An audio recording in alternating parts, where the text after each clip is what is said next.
Raha izay hoan'ny lafiny sy fanomanana sy ny pitsopitsony ety ivelany zany ny eny ambony kianjany koa moa zany ny mpanazatra tompon'andraikitra voalohany ekiprenena dia mamerina sy manamafy izay antso amin'ny tokony iaraha-mientana amin'ny miaraka amin'ny Makis Madagasikara zay. Marina tokoa zany mbola mpanazatra nasionaly Berthin fanomanana sy José Rakotoarson no mitondra ny heviny mahakasika izay fiantsona fanohanana izy satria zava-dehibe loatra ho an'ny zareo ity fedina ny tompon-dakany Afrika sy fanitsanana ho an'ny kanina ity mafy ny fanomanana mafy ny adetrehana ho izy ireo ka mila atsika malagasy rehetra. Nandritra ny fiaonan'ny FMR sy ny mpanao gazety ary ny Makis de Madagasikara dia naneho ny heviny Berthin Zoto mpanazatra ny Makis izay tsy nitsitsy fitenenana naneho ny fahavononany ary ny fiatrehana ity kanina ity. Ny fanomanana amin'ny Makis mbola misy tazy ray aloha entina le hoe Thierry Savio frantsay izy io zay any anatin'ny FFR mihitsy ho avy mpanao stage ny avant zany resaka mele fotsiny satria zay ny mbola hitanay fa mbola tsy ampy aminay fa ny tohiny dia hiditra sparinina amizay zany hoe tsy resaka le fampiarandesona zany zao no ataonay ny tena hoe combat zany. Ny combat nefany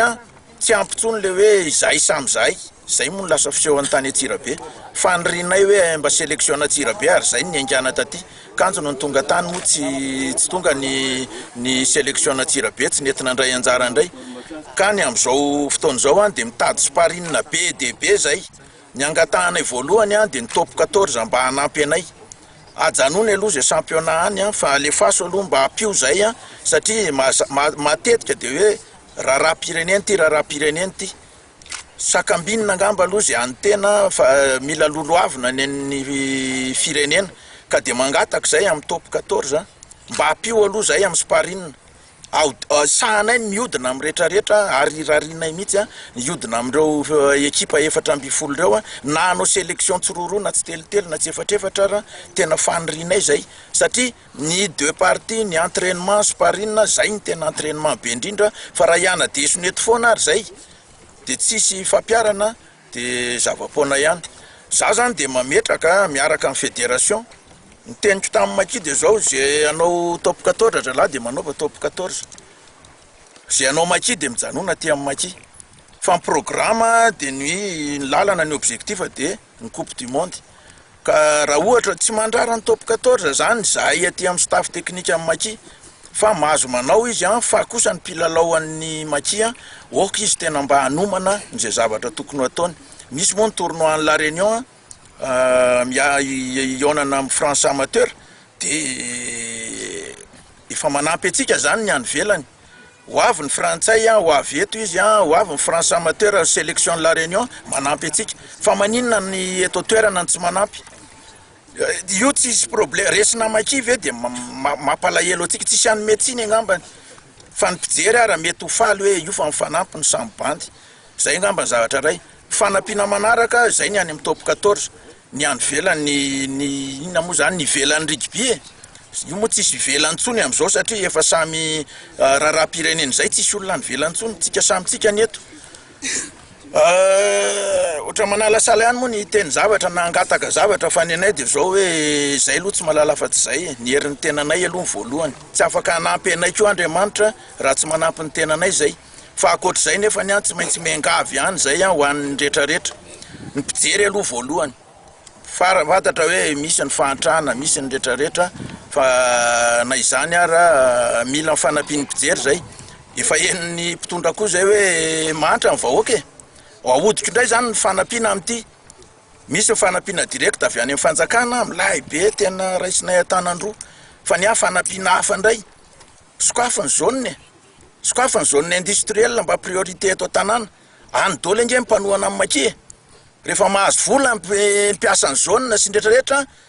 asa social zay fa tsy politika velona ho azy amin'ny Makis